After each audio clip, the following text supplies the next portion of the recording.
지금 주일날 이렇게 시간을 접어놓고 하나님 앞에 나와서 예배를 드리는 여러분 마음속에는 적어도 신앙생활 하나만은 내가 잘해봤으면 좋겠다고 하는 그런 열망이 다 있을 것입니다. 그래서 성경도 제대로 알아보고 싶고 하나님을 믿는 것이 뭔지, 신앙이 뭔지 제대로 한번 해보고 싶다, 그런 열망을 모두 다 담고 계실 것입니다. 심지어는 하나님을 만나보고 싶다, 하나님을 경험하고 싶다, 영적인 경험. 그래서 그 건강하지 못하고 그래서 삶을 더 이렇게 피폐하게 만드는 그런 경험이 아니라 진짜 삶의 의미를 주고 삶의 절정감을 주는 그런 건강하고도 신령한 그런 영적 경험을 내가 좀 해봤으면 좋겠다. 한마디로 신앙생활 내가 진짜 잘 해봤으면 좋겠다. 그런 열망들을 지금 다 가지고 계실 것입니다. 저와 같은 목회자들에게는 그런 성도들의 마음을 느낄 때마다 그게 부담으로 다가옵니다. 어떻게 우리 성도들이 정말 하나님을 잘 알아갈 수 있도록 도울 수 있을까? 이것이 저에게는 고민이고 기도 제목이고, 그리고 자나깨나 그런 생각에 저는 이제 몰입해서 지냅니다. 그래서 여러분께서 인식하시는지는 모르겠습니다만은 우리 교회가 추구하는 그런 성도들의 신앙생활을 잘 해보려고 하는 그런 마음을 걸음을 주고 물을 주고 진짜 더 싹이 나고 자라고 꽃이 피고 이렇게 아주 활짝 핀 신앙 인생을 살 수 있도록 도와드리기 위해서 나름으로 많은 애를 쓰고 있습니다. 예배의 경우만 하더라도 주일 예배가 우리가 몇 번 있는데 그 예배가 다 똑같은 예배가 아닙니다. 일부 예배는 5시 반에 드리는데 목자 예배입니다. 리더들의 예배입니다. 그래서 우리 교회 리더들이 어떤 리더들이 되어야 되는가, 또 리더들이 어떻게 하나님의 말씀을 이해하고 있어야 되는가, 그래서 리더들을 기르는 훈련하는, 그리고 교회를 전체로 이렇게 볼 수 있는 그런 안목을 길러주는 그런 일에 주목하면서 일부 목자 예배를 드립니다. 리더들의 예배입니다. 물론 아주 피치 못하게 딴 데 이렇게 하셔야 되는 분들이 그 시간 예배를 드리고 가시는 경우도 있습니다. 2부 예배는 전통 예배입니다. 우리는 감리교회인데, 감리교회는 개신교 신앙 전통 안에서 이렇게 마이너, 아주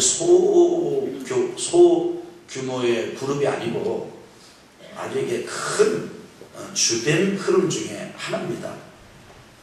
우리 개신교회가 많은 신앙적인 역사를 가지고 있고 전통을 가지고 있는데 감리교회도 그런 신앙 전통을 가지고 있습니다.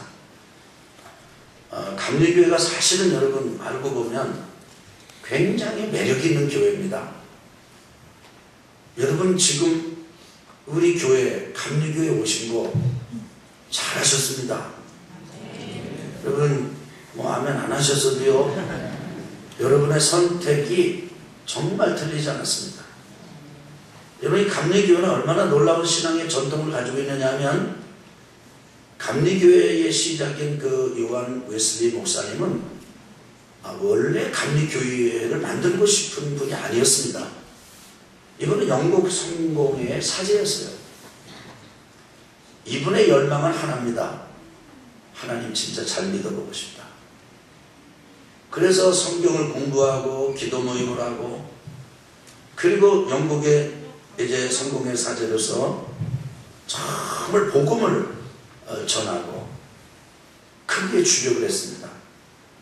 그래서 성경이 가르치면은 교도소에 가서 봉사도 하고 또 아픈 사람 고쳐주고 뭐 이런 일을 했는데, 그러다 보니까 이 요한 웨슬리 목사님이 이 영국 성공회로부터 배척을 당하는 겁니다.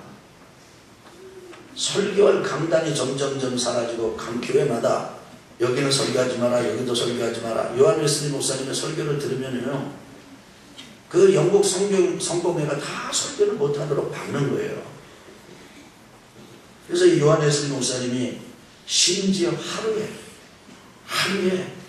몇 번의 설교 못하도록 이렇게 거절을 당하기도 했습니다. 또 연속 매번 6차례나 거절당한 적도 있고. 그래서 요한 웨슬리 목사님이 그때 고민을 합니다. 하나님께서 요한 웨슬리 목사님에게 너 뭘 걱정하느냐, 교회에 강단이 막혔으면은 나가면 될 거 아니냐. 그래서 요한 웨슬리 목사님이 나가서 광산의 어부들에게 설교하고 길에서 설교하고, 그래서 야외 설교가 요한 웨슬리 목사님이 그걸 시작하신 겁니다. 근데 요한 웨슬리 목사님이 이렇게 말씀을 전할 때 여러분처럼 이렇게 다 앉아 있는 회중만 있었던 게 아닙니다. 광부들이 앉는 게 아니고 다 이렇게 서서 듣는 거예요. 근데 요한 웨슬리 목사님의 설교집에, 그 설교 전집에 그 설교를 읽어보면 무척 깁니다. 길고 딱딱하기가 이루 말할 수가 없습니다. 그 요한 웨슬리 목사님의 설교를 2시간 막 이렇게 했습니다. 아마 제가 여기서 2시간 설교를 하면 여러분 표정이 좀 이렇게 심상치 않게 바뀌실 거예요. 근데 물론 안 바뀌실 수도 있겠죠. 네, 이 요한 웨슬리 목사님이 그렇게 딱딱하고 그렇게 긴 말씀을 전하시는데도 성령의 기름 부으심이 임하니까 어떤 경우에는 요한 웨슬리 목사님의 설교를 할 수가 없었어요. 왜냐하면 설교를 듣던 분들이 다 성령의 능력 안에 쓰러져 버렸어요. 2,000명, 3,000명 듣던 분들이 요즘 소위 말하는 입신에 들어가 버린 거예요. 설교를 할 수가 없었어요. 그래가지고 요한 웨슬리 목사님 옆에 사람한테 저 사람들 깨우라고, 내 설교 듣고 누르라고, 그렇게 할 만큼 강력한 성령의 기름 부으심이 임했습니다. 근데 여러분, 요한 웨슬리 목사님의 그 신앙운동은 그런 영적인 운동에서만 끝난 게 아닙니다. 이 요한 웨슬리 목사님이 그렇게 엄청난 성령의 역사가 일어나고 막 1,000명, 2,000명, 3,000명 이런 감리교인들이, 그때는 사람들이 감리교인을 이렇게 할 줄은 몰랐어요. 이게 이제 이 부흥운동이 일어나는데 목사님이 고민이 되는 거예요. 이걸 어떻게 이거를 좀 이게 이 불이 꺼지지 않고 이걸 할 수 있을까. 그래서 그때 요한 웨슬리 목사님이 그때 철저하게 한 게 뭐냐면 리더들을 길러가지고 그 그룹들을 전부 소그룹으로 묶었습니다. 묶어가지고 거기에서 강력하게 자기 고백을 하게 만들어요. 그리고 거기서 자기를 다 털어놓게 만들고, 거기서 신앙 양육을 하게 하고, 거기서 기도하게 하고, 거기서 이렇게 믿음을 잘 보살피도록 양육을 받도록 합니다. 그래서 우리 개신교 역사를 보더라도 이렇게 회중을 소규모 소그룹으로 묶어가지고 신앙운동을 계속 끌고 간 거요, 요한 웨슬리 목사님이 역사상으로 처음이에요. 그전에 이렇게 소그룹으로 모이거나 이런 거 잘 몰랐어요. 그런데 이제 그렇게 하면서 요한 웨슬리 목사님이 이렇게 막 성도들의 영적인 영역에만 이렇게 관심을 가졌던 게 아니라 아픈 사람 고쳐주고, 그래서 요한 웨슬리 목사님이 의술을 공부를 하고 의학을 공부하고 의술에 관한 책을 냅니다. 그리고 이 요한 웨슬리 운동에 그 동참한 사람들, 그 감리교인들은 그 회사 현장으로 들어가도록 했어요. 그런데 거기 현장에 들어가가지고 전부 리더들이 됐습니다. 그 당시 이 프랑스는 아주 유혈혁명에 의해서 시민들이 이 정치 제도를 바꾸는 그런 일을 했는데, 영국의 리더들이 굉장히 그 사실에 대해서 민감했습니다. 그런데 영국은 그런 피를 흘리는 그런 혁명 없이 이렇게 나라가 바뀌었습니다. 거기에 결정적으로 역할을 한 것이 이 요한 웨슬리 목사님의 이 감리교 운동입니다. 영국의 역사를 살펴보면은 영국 정부와 아주 이렇게 대결을 하면서 노조 운동을 이끌었던 그 노조 그룹의 리더들이 100년 정도, 100년 가까이 감리교인들이었습니다. 근데 그들은 결코 그런 사람들의 권익을, 그 다음에 영적 신령에 이렇게 신령 상황을 이렇게 돌봤지만은 결코 폭력을 쓰지 않았습니다. 폭력을 용납하지 않았습니다. 어떻게 하면 하나님을 잘 믿는 이 믿음을 실생활에, 정부에 적용을 해 나갈 것인가, 이런 고민과 이런 일에 이들이 매진을 했지 그냥 막 누구를 죽이고 뭐 이런 하진 않았습니다. 그래서 우리 그리스도인들이 아니라 이 비신자들, 하나님을 믿지 않는 역사학자들이 객관적으로 내놓는 이런 분석이 뭐냐면, 영국이 프랑스처럼 유혈혁명을 통해서 체제가 바뀌지 않고 평화롭게 될 수 있었던 것은 감리교 운동 때문이다, 이렇게 결론을 내리고 있습니다. 그런 신앙의 전통을 우리가 지금 받고 있습니다. 그런 신앙의 전통을 따라서 이 동산에 우리 교회가 34년이 넘게 존재하고 있습니다. 그러면 개신교의 신앙전통, 감리교의 신앙전통, 또 우리 한국 감리교회 전통, 이것을 따라서 정말 하나님 앞에 예배를 드리고 하나님을 추구하고 하나님을 섬기는 그런 예배를 드리고자 애를 쓰는 게 2부 전통 예배입니다. 3부 지금의 예배는 여러분과 제가 좀 그래서 여러분들이 좀 나는 좀 이렇게 뭐 찬송 앞에 뭐 사람들이 막 이렇게 하는 거 좀 불편하다. 왜 저 여자들이 나오냐. 그렇게 하고 또 왜 자꾸 손을 들라고 그러느냐. 교회 왔더니 벌을 세우고 이거 나 참 이게 불편하다. 그러시는 분들 계시면요, 두 가지를 하셔야 됩니다. 첫째는 여러분이 혹시 그게 교만해서 그런 건 아닌지 그걸 좀 살펴보셔야 돼요. 왜냐면 하나님 앞에서는 좀 겸손할 필요가 있거든요. 어리석어서는 안 됩니다. 그러나 겸손은 해야 겸손한 사람의 영혼에게 열리는 게 하나님의 나라입니다. 그냥 아멘 한번 세게 한번 해볼까요? 그렇습니다. 그 다음에 두 번째는 여러분이 이 11시 예배보다는 11시 20분 예배보다는 9시 20분 예배를 참석해 보세요. 그런 분들은 조금 덜 불편하실 겁니다. 그래서 그런 분들에게 전통 예배를 마련하고, 그 다음에 이 11시 예배는 아주 이게 풍성하고 아주 생동감이 넘치고 그래서 막 박수도 치고 찬양하고 기도도 막 소리를 내서 하고, 누가 점잖게 대표기도 대신해주고 뭐 그런 거 아니고, 또 찬송도 또 대신해준 줄 알아요. 찬양대가 그런 게 아니고 우리가 찬양하고 아멘.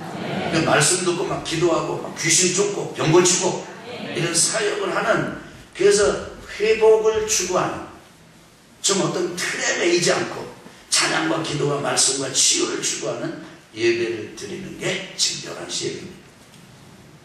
나는 그것도 몰랐네. 그러신 분이 계시면 나는 원래 이 교회를 이렇게 예배 드리는 건 줄 알았더니 그게 아니네. 그러면 여러분 한번 시험 삼아서라도 9시 20분 예배를 참석해 보십시오. 그러면 9시 20분 예배 정말 은혜가 넘칩니다. 그때도 제가 설교를 합니다. 진짜 아주 하나님의 은혜가 있어요. 여러분 이건 뭐 제가 잘하고 이게 아니고요. 저는요, 여러분이 지금 아시는지 모르겠지만요, 우리 교회 예배에는요 하나님의 임재가 있습니다. 하나님의 기름 부으심이 있어요. 여러분, 그래서 여기에 정말 회복이 일어나요. 저는 제가 경험을 참 많이 합니다. 그래서 이런 11시 예배는 회복의 예배고, 그 다음에 오후 청년의 예배는 청년들의 매력은 뭡니까? 실수를 안 하는 게 아니라 실수를 함에도 불구하고 도전하는 게 매력이잖아요. 청년들은 어떤 틀에다가 꾹꾹 누르는 게 아니고, 청년들은 그 속에 진리를 놓고 복음을 증거하고 하나님의 말씀을 품고는 정말 자유스럽게 찬양하고 자유스럽게 이제 예배를 드릴 수 있는 그 중고 청년들의 예배, 그 다음에 아동부, 이 모든 예배를 통해서 진짜 내가 신앙생활 한번 해보고 싶다, 이렇게 오신 여러분들을 제가 도와드리려고 애를 쓰고 있습니다. 그래서 우리 교회는 전통을 중시하면서도, 그러면서도 새로운 일에 대한 도전과 실험에 대해서 두려워하지 않습니다. 갑니다. 합니다. 그리고 하나님의 은혜 가운데 지금까지 이렇게 하나님을 섬기고 있습니다. 그 가운데 여러분이 계신 거예요. 이제 저는 여러분과 함께 한 가지 일을 더 하려고 합니다. 그것은 우리 교회 성도님들이 진짜 묵상하는 성도들이 됐으면 좋겠다. 뭐 했으면 좋겠다고요? 묵상하는 성도님들이 됐으면 좋겠다. 그래서 정말 이제 성도님들이 그냥 듣기만 하고, 그래서 이 목회자나 혹은 앞에서 이렇게 서는 사람들이 이제 연구를 하고 그걸 이렇게 요리를 하고 이런 것만 해가지고 이렇게 던져주는 거를 이렇게 듣고 그냥 그런가 보다, 그렇게 하는 신앙도 귀한 것이고 훌륭한 것이지만은 거기에만 머무는 것이 아니라 하나님의 말씀을 내가 묵상하고, 그리고 그 묵상한 말씀으로 내 영혼이 소성이 되고 하나님 앞에 예배자로 살아가는 그런 묵상하는 성도들이 됐으면 좋겠다. 그래서 저는 여러분을 묵상의 자리로 초대합니다. 그래서 오늘 말씀의 제목이 뭐냐면 묵상 첫 번째 성경입니다. 근데 여러분, 묵상은 우리만 하는 게 아닙니다. 불교 신자들도 묵상하고 힌두교 신자들도 묵상하고, 그 다음에 또 다른 이런 다른 사람들도 꼭 종교의 영역에 있지 않는 사람이라 하더라도 묵상을 많이 합니다. 그래서 그들은 주로 말하기를 묵상이라는 말을 쓰지 아니하고 명상이라는 말을 씁니다. 그러면 그들이 하는 명상과 우리가 지금 하고 여러분을 초대하는 이 묵상의 결정적인 차이가 무엇입니까? 그것은 우리가 하나님을 믿는 하나님의 자녀들은 성경을 붙들고 묵상한다는 거예요. 그런데 그냥 성경이 아니고 이 성경은 하나님의 말씀입니다. 누구의 말씀이라고요? 한번 따라합시다. 성경은 하나님의 말씀이다. 그러니까 성경을 읽고 성경을 묵상하면서도 하나님의 말씀이라고 있는 것하고 어느 종교, 그래서 그 기독교 특정 종교의 경전이다.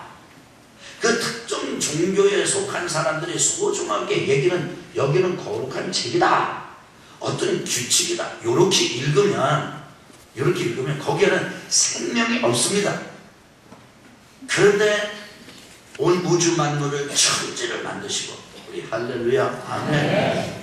사람을 만드시고, 아멘.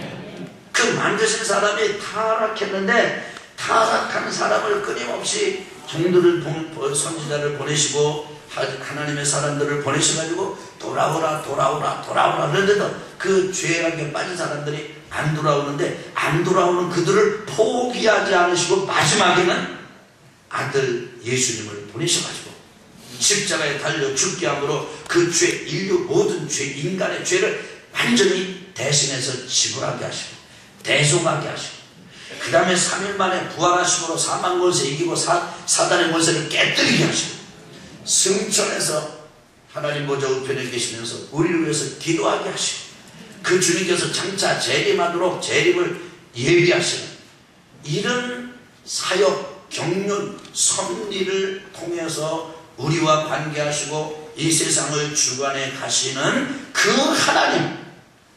하나님의 말씀으로 읽고 묵상하는 것은 천지가 다른 것처럼 다릅니다.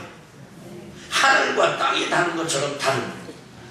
그래서 여러분과 제가 이제 하나님의 말씀을 묵상하고 하나님의 말씀을 생각할 때 중요한 것은 뭐냐면 따라합시다. 이것은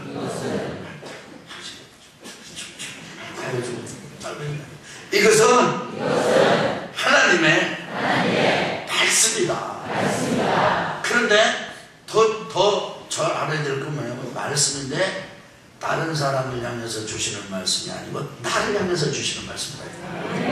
아멘. 자, 한번 정리해 보겠습니다. 성경은 하나님께서 나에게 하신 말씀입니다.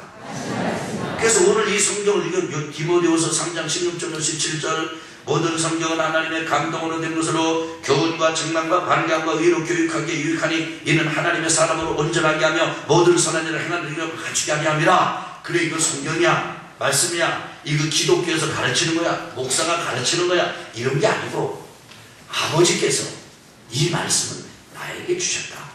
그러고 생각하는 거예요. 그러고 받아들이는 거예요. 차이가 있죠. 차이가 엄청나죠. 엄청납니다. 이 묵상의 자리에 저는 여러분을 간구합니다. 어떤 분은 이렇게 교회가 예배 드리면서 이렇게 예배를 드리고 나가지고 은혜를 받았다고 갑니다. 어느 자매님의 경우 저 얘기 많이 들었어요. 집에 가가지고 신앙생활 안 하는 신랑한테 여보 오늘 예배 갔더니 진짜 은혜 많이 받았다. 오늘 꼭 쓸 말씀만 하시다. 당신이 꼭 들어야 되는데 오늘 봐야 된다. 그러면서 그 신랑한테 교회에서 들은 설교 말씀을 다 이야기합니다. 아니, 설교 들으러 오는 것도 싫어가지고 안 오는 그 양반한테 설교 택배 서비스까지 해요. 설교 배달 서비스. 근데 그것보다 더 중요한 건 뭐냐면 그 말씀이 자기 남편 안 나오는 남편이 아니라 나온 자기를 향해서 주신 말씀이네. 저도 좀 쉬었다 가려고 합니다. 좀 쉬었다 해야 되겠어요.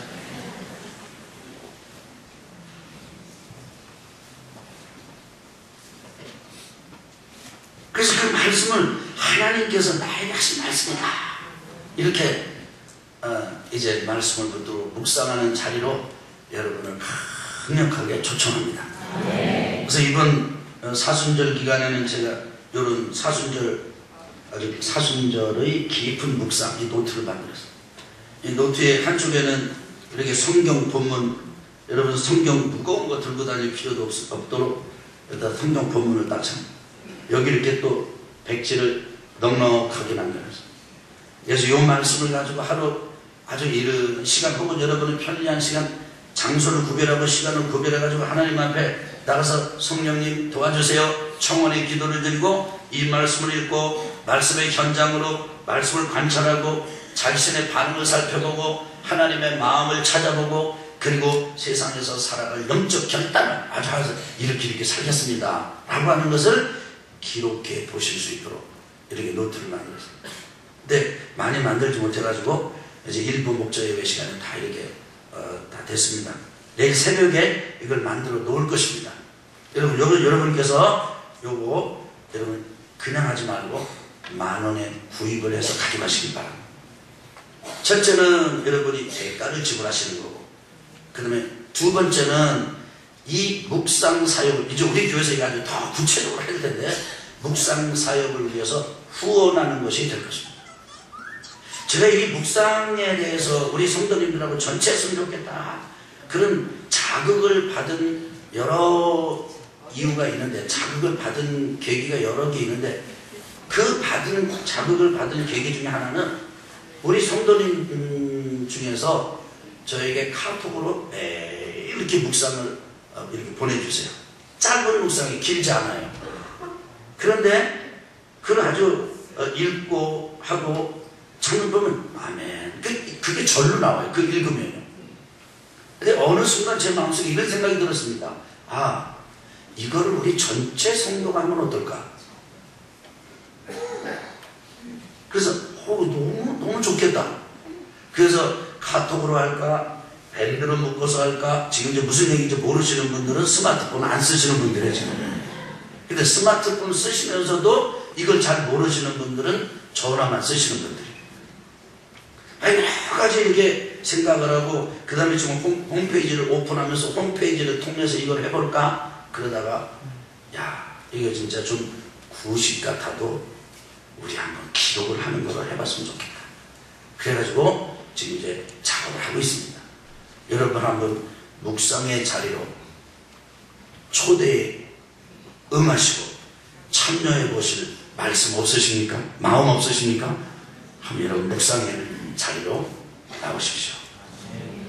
아멘. 아멘. 자, 그래서 이런 제 묵상을 통해서 우리 성도들이 정말 하나님을 잘 믿을 수 있도록 안내를 할 텐데, 이것에 대한 자세한 실제적인 사용, 어떻게 묵상하느냐, 요거는 제가 수요일 저녁에 여러분에게 안내해 드릴 것입니다. 수요일 저녁 예배 때 여러분 꼭 참석하시면 그분들에게는 상세하게 이 샘플링을 통해서 안내를 해드릴 테니까 그때 와서 묵상을 배우시고, 오늘은 그렇게 다른 종교나 다른 세상에서 영역에서 하는 명상과 다른 기독교인들, 하나님의 백성들이 붙잡고 묵상하는 성경이 뭐냐, 요거에 대해서 제가 말씀을 드리고 오늘은 말씀을 맺으려고. 우리 한번 같이 읽어보겠습니다. 내용입니다. 말세에는 시작. 말세에는 사람들이 세상을 사랑합니다. 경건의 능력은 없으면서 경건하게 살고자 하는 자들을 박해합니다. 항상 배우려고 애를 쓰지만 진리의 지식에 이르지 못합니다. 서로 속고 속입니다. 오직 하나님의 말씀인 성경에 거할 때만이 이런 풍조를 이길 수 있습니다. 순교를 앞둔 바울이 믿음의 아들 디모데에게 성경에 거하라는 유언을 남긴 이유입니다. 성도가 붙잡아야 할 성경은 무엇입니까? 첫째, 성경은 계시이다. 제가 성경은 그러면 여러분 계시이다 이렇게 하겠습니다. 성경은 계시이다. 자, 여러분이 또 성경을 해보세요. 시작. 성경은 계시이다. 우리 같이 한번 읽겠습니다. 시작. 사람은 하나님을 알 수 없습니다. 그 어떤 수단을 쓴다 할지라도 사람이 하나님을 알 수 있는 길은 없습니다. 단 한 가지 하나님께서 알려주실 때만 알 수 있습니다. 이를 계시라고 말합니다. 성경이 바로 하나님의 계시입니다. 따라서 사람이 성경을 통해서 하나님을 알 수 있습니다. 하나님의 뜻을 이해할 수 있습니다. 하나님을 섬길 수 있습니다. 우리가 묵상할 때 성경을 붙잡는 이유입니다. 매일 하나님의 백성들이 하나님의 말씀인 성경을 붙잡으면 험악한 세상을 이길 힘을 얻습니다. 주의 말씀은 내 발의 등이요 내 길의 빛이니이다. 시편 119편 105절 말씀. 여러분 저를 보세요. 하나님만 사람이 모르는 게 아니에요. 아무리 애를 써도 사람은 하나님을 알 수가 없어요. 아무리 바위를 보고 빌어도 하나님은 알 수가 없어요. 아무리 100일 기도 1000일 기도 해도 하나님을 알 수가 없어요. 근데 이거 하나님만 그런 게 아니라 사람도 사람이 사람을 알 수가 없어요. 여러분 절을 하십니까? 사람도 사람을 알 수가 없어요. 우리가 아는 거는 정보 정도는 알 수가 있어요. 정보는 주소, 주민등록지, 뭐 전화번호, 이런 거. 그러나 그 사람을 진짜 아는 것은 한 가지가 있을 때 알 수 있습니다. 그 사람이 자기를 이야기해 줄 때 알 수 있습니다. 근데 그 사람이 자기를 이야기해 준다 하더라도, 내가 나를 이야기해 준다 하더라도, 나에게 내 소개를 듣는 사람이 내가 하는 말을 그대로 받아들여야 나를 알 수 있지. 그렇지 않습니까? 막 속 터진다고 그럴 때 뭐예요? 아니 왜 나를 몰라? 그래, 그렇게 살아놓고도 몰라. 왜 그러냐면 말을 안 한 거고, 말을 했더라도 그걸 안 받아들인 거예요. 예를 들면 어떤 사실을 나는 이렇게 생각하고 내 생각이 그래서 나는 이렇다고 얘기를 했는데도 아니야 당신 그렇지 않나, 안 받아들여 모르는 거예요. 하나님도요, 사람이 그 어떤 수단을 써가지고 사람이 추구해가지고 하나님을 몰라요. 근데 단 한 가지 방법이 있는데, 하나님이 자기를 우리에게 알려주시면 알려주시는 것만큼 우리가 알 수 있어요. 그거를 다른 말로 계시라고 해요. 따라하시죠. 계시. 성경이 그 하나님께서 자기를 알려주시는 계시다. 그래서 하나님을 알려면 성경을 붙잡아야 돼요. 성경을 붙잡고 묵상하는 이유가 뭐냐면 하나님을 알아요. 두 번째입니다. 같이 한번 읽겠습니다. 시작. 성경은 능력이다. 한 번만 더요. 시작. 성경은 능력이다. 성경은 단순한 종이에 적고 가죽으로 단장한 책이 아닙니다. 얇디 얇은 종이의 인생 글도 아닙니다. 외양으로는 그렇게 말할 수 있으나 실제로는 살아있는 진리입니다. 낙담한 두 제자에게 성경이 들어갔을 때 가슴이 뜨거워졌습니다. 베레아 교인들을 너그러운 전도자들로 만들었습니다. 해적이 신사의 나라를 만들고 이민자들이 추방대국을 만들 수 있었던 원동력이 바로 성경입니다. 이를 교회와 세상 역사가 증명합니다.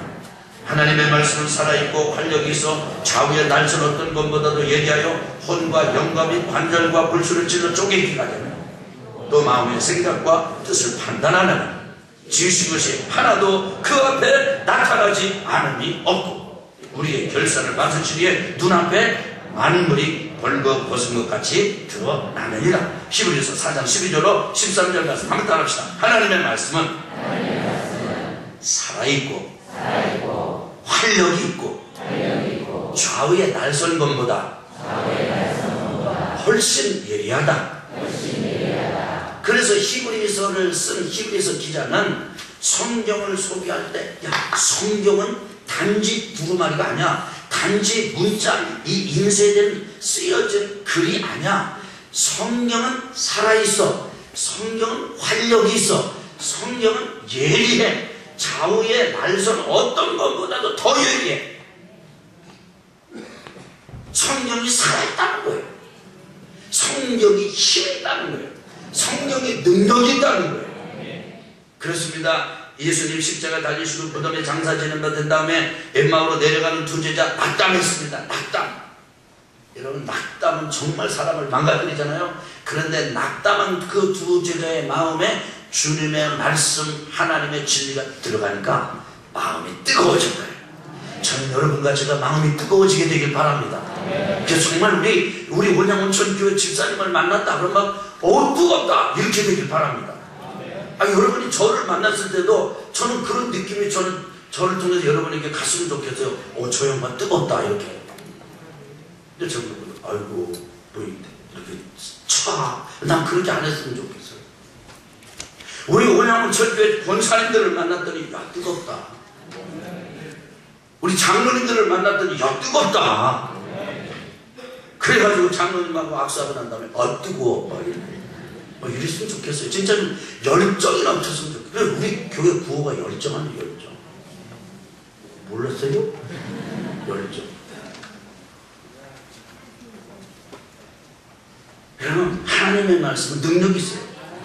바이킹에게 성경이 들어가니까 신사의 나라 영국을 만들었고, 이민자들 제 땅도 아니에요. 제 땅.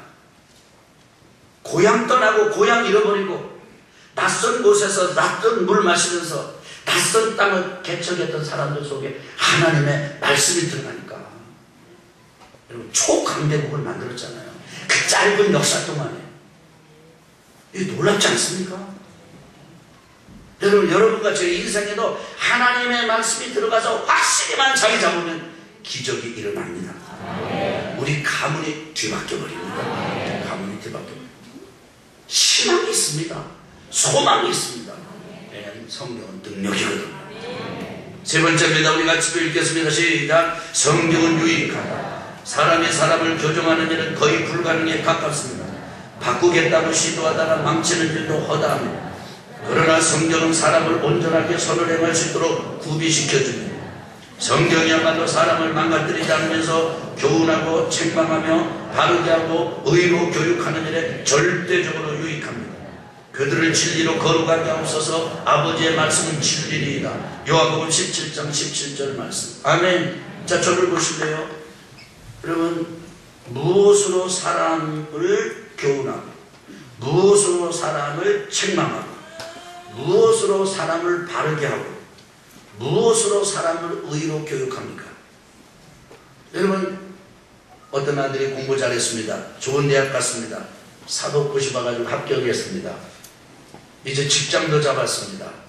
부모가 이렇게 생각했습니다. 이제 며느리감 하나만 잘 얻으면 우리 일 끝났다.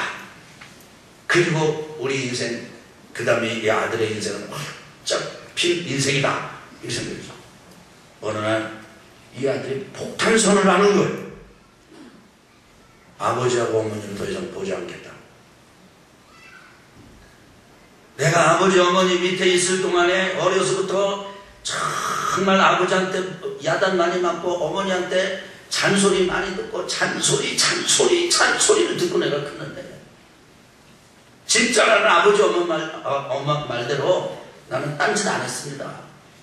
공부만 했습니다. 그런데 공부할 때 내가 어떤 마음을 가지고 공부했는지 아십니까?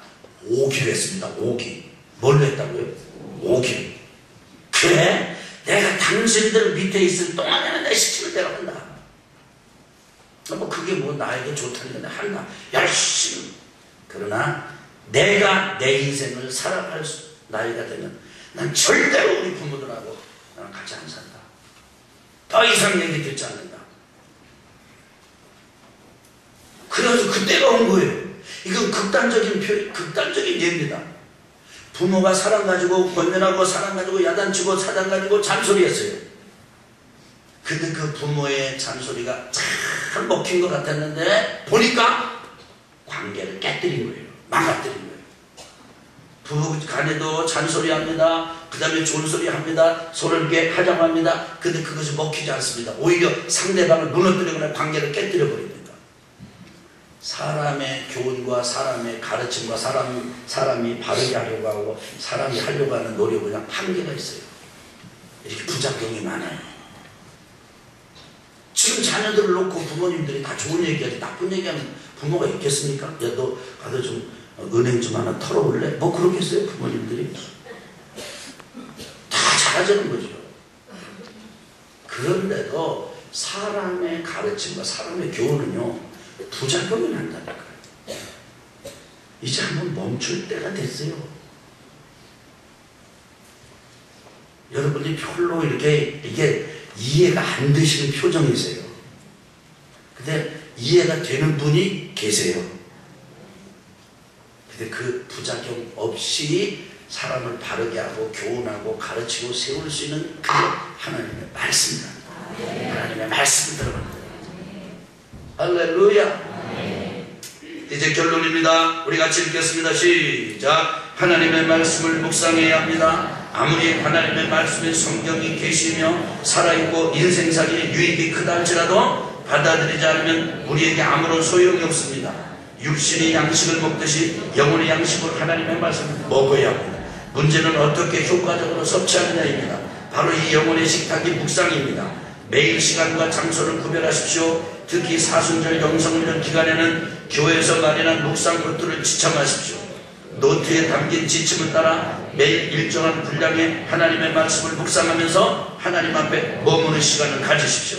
하나님의 말씀의 생명으로 영혼에 흘러 들어오는 것을 경험하게 되실 것입니다. 영혼이 시냇가에 심은 나무처럼 푸르러지는 것을 체험하게 될 것입니다. 여러분을 영혼의 식탁 묵상으로 초대합니다. 아멘. 그래서 요 구체적인 지침, 구체적으로 어떻게 하는 거냐, 요거는요 제가 수요일 저녁에 예배 때 잘 안내해 드리겠습니다. 그 가르침대로 따라오시면 여러분 아주 흥미로운 그런 여러분의 영혼의 성장이 일어나는 것을 경험하게 되실 것입니다. 이제 한번 우리 나같이 하나님의 말씀을 묵상하는 성도가 되도록 합시다. 오늘 새벽에 제 마음속에 이 묵상에 대해서 참 하는데 너무 마음이 뜨거워져요. 그러면서 내 마음속에 어떤 소원이 생기냐면요, 야, 우리 교회 1000명이 묵상 노트를 쓸 때까지 한번 해보자. 이제 막 열망이 막 제 속에서 막 끌어올랐어요. 한 달 1000명이 묵상할 때까지 한번 해봅시다. 그러면요, 야, 이렇구나. 여러분, 저는 은사를 사모합니다. 성령의 은사를 사모하고 성령의 기름 부으심, 성령의 충만함을 진짜 저 사모합니다. 그래서 제가 묵상을 하면서 깨달은 게 있습니다. 와, 은사의 전부가 묵상 안에 다 들어있어요. 다 들어있어요. 정말 신령한 세계가 여기에 다 들어있어요. 저는 여러분과 제가 묵상을 통해서 하나님의 깊은 생수를 경험하는 그런 온 성도들이 되었으면 참 좋겠습니다.